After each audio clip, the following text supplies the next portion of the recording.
nutshell, what I figured out is that if we don't educate the public that Wikipedia has an activist organization, that they're undermining all of our efforts, trying to build a base platform for normal society here, of people that have never heard of the topic, they don't have time, it's not in their worldview, and that's fine.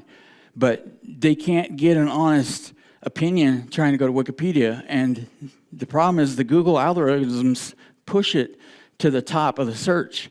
And another disturbing aspect to this I found out just a few days ago is that with AI, they are training them to draw most of their data out of Wikipedia, which is extremely disturbing because this group monopolizes it. So when we're trying to train our AI up, it is drawing from these skeptics, the same group. So they have infused most of our media, and this is global. This isn't just the United States.